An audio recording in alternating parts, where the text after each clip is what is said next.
এই দেখো আমার বৃহস্পতিবারের জোগাড় হয়ে গেল।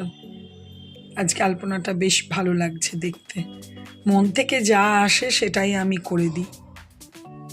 এখানে আমার সমস্ত কিছু পরিষ্কার করে মুছে ধুয়ে লাড্ডু সোনাকে চান করিয়ে এখানে সমস্ত বাসনপত্র ধোয়া রেডি করা, ঘট রেডি করা, ঘি দিয়ে প্রদীপ ধূপ রেডি করা সব কিছু হয়ে গেছে। এবার আমি পুজো শুরু করব।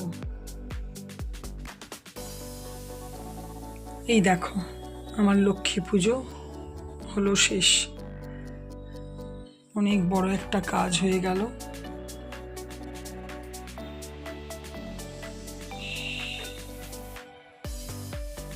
গুড আফটারনুন, আশা করি তোমরা ভালো আছো। আমি বিন্দাস আছি, খুব ভালো আছি। শুভমিতা লাইফস্টাইল থেকে আমি শুভমিতা বলছি। বৃহস্পতিবার সকাল থেকে বেশ তাড়াহুড়া ছিল, যাই হোক সমস্ত কিছু হয়ে গেল। এক সেকেন্ড হোল্ড। কুকারে একটু সেদ্ধ বসিয়েছি আর সেই সিটি পড়ছে বলে বন্ধ করলাম। তো আশা করি তোমরা ভালো আছো, আমি তো খুব ভালো আছি। ঠান্ডা মানে সকালবেলায় 7:30-8টা অবধি অন্ধকার ছিল, এত কুয়াশা। এখন রোদ উঠেছে, ঠান্ডা সেরকম নেই, ঠান্ডা অনেকটাই কমে গেছে। অনেক দিন পর আমি আমার রান্নাঘর থেকে পুজো টুজো তো সব সুন্দরভাবে হয়ে গেল। তোমাদেরকে তো সব দর্শন করালামই, আর তোমাদের দাদাও এসেছিলো, তোমাদের দাদাকেও প্রসাদ দিলাম। টিফিন কিচ্ছু না, একটু ঝোল করব মাছের, কালকে মাছ কিনে নিয়ে এসেছিলাম। আর ফ্রিজে শুক্তো শাক সবই আছে, প্রথম ভাতে খাওয়ার মতো, খালি মাছের ঝোল করব ব্যাস। তো চলো একটু রেডি ফেডি একটু যাই হোক করি, তারপর তোমাদের সাথে কথা বলবো। আর হ্যাঁ, তোমরা যে যেখান থেকে আমার ভিডিও দেখছো প্রত্যেককে জানাই অশেষ ধন্যবাদ। এখন চারিদিকে কুম্ভ মেলার যে দুর্ঘটনা তারই খবর। চলো ঠিক আছে, পরে কথা বলবো। চলো, সকাল থেকে আজকে বেশ কাছাকাছিও করেছিলাম। এইদিকে রোদ পড়ে খুব এই দেওয়ালটাতে, এগুলো একটু তাড়াতাড়ি কেচেছিলাম বলে মিলেছি। আর তারপর স্নান করার সময় আবার এইদিকের এগুলো কাচলাম।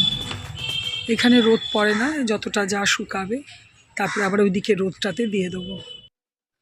এই দেখো আজকে সিম্পল কিন্তু আমার খুব প্রিয় এই সব খাবার গো। পরোটা লুচি যাই বলো, এইগুলোর থেকে আমার এগুলোই ভালো লাগে। কর্নফ্লেক্স, কলা আর দুধ।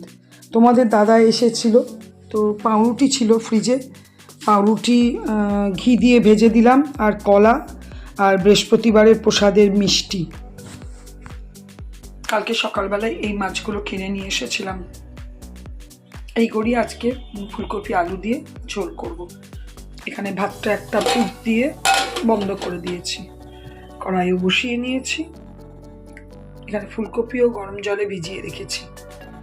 তো ঠিক আছে, চলো ঝোলটা করে নিই। নর্মাল আদা রসুন পেঁয়াজ দিয়ে টমেটো দিয়ে করব।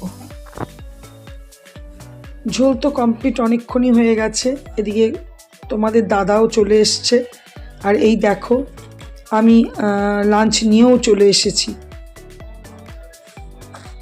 গুড ইভিনিং, শুভ সন্ধ্যা বন্ধুরা। এই দেখো এখন আলপনাটা কত ভালো লাগছে। আমার সন্ধে দেওয়া হয়ে গেল। চলো তুলসী মন্দিরেও দেখায় তোমাদেরকে।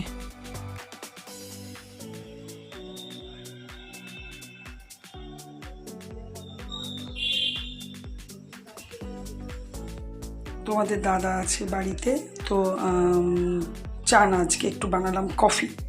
আর এই যে চিড়ে ভাজার প্যাকেট ছিল, আর এই কফি।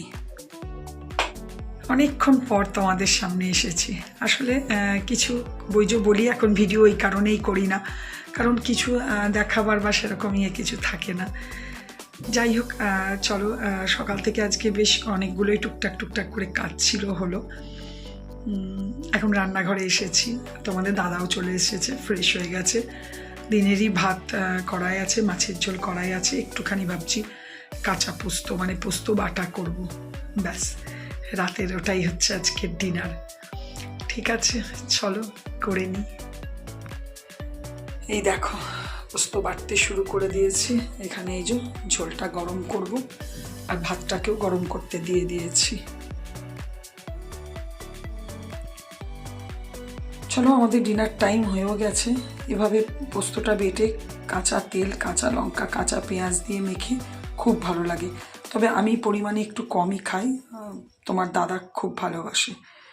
ঠিক আছে, চলো, আমাদের ডিনার টাইম হয়ে গেছে, এবার খাবারটা বেড়ে খেয়ে নিই।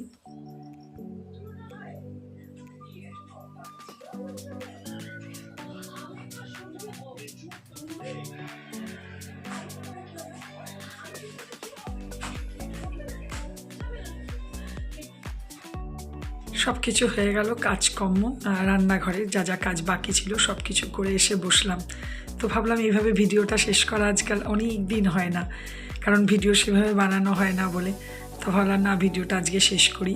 তো টিভিটা যথারীতি খুলেই আবার বসলাম। টিভিটা চলছিল, বন্ধ করে তোমার দাদা শুতে চলে গেল। তো আমি রান্নাঘরের কাজ করছিলাম, এসে আবার চালালাম।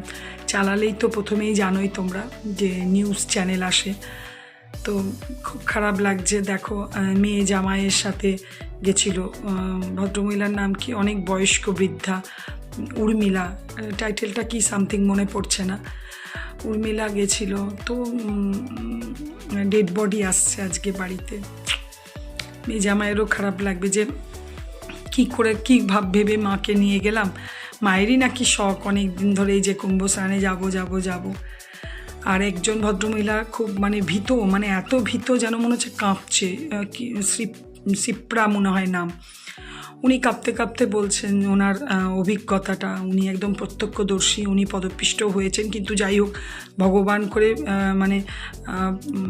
আঘাত পেয়েছেন প্রচণ্ড, কিন্তু উনি প্রাণে বেঁচে গেছেন, এটাই বিরাট। তো উনি এসে বলছেন যে আমি হাত জোর করে রিকোয়েস্ট করব, কেউ আসবেন না, কেউ যাবেন না ওইখানে ওই অবধি, কারণ একদম অব্যবস্থা যাকে বলে, এতটাই অব্যবস্থা যে এত বড় একটা মেলা, এত বড় একটা ধারণাই ছিল যেখানে কোটি কোটি লোক হবে, সেখানে মনে হয় ব্যবস্থাটা আরও ভালো করা উচিত ছিল। যারা দেখেছে তারা বলছে, আমি জানি না, আমার পুরোটাই শোনা বা টিভিতে দেখা কথা। তো যাই হোক না কেন, যতগুলো প্রাণ চলে গেল, কত গেল কত যাবে এটা তো বোঝা যাচ্ছে না, গেল সেগুলো গেল। তো ঠিক আছে, চলো, ঠান্ডাটা অনেকটাই কমে গেছে, আবার পড়তেও পারে জানি না। সামনে আমাদের শীতলা ষষ্ঠী একটা, জানোই, সরস্বতী পুজো দিন রান্না করে পরদিন খাওয়া, আমাদের একটা উৎসব তো আছেই। ঠিক আছে, চলো, ভিডিওটা আজকে এখানেই শেষ করব। যদি ভালো লেগে থাকে তো প্লিজ লাইক কমেন্ট করো, আর অবশ্যই আমার চ্যানেলটাকে সাবস্ক্রাইব করো। তোমরা ভালো থেকো, সুস্থ থেকো, সাবধানে থেকো। Good night, tata.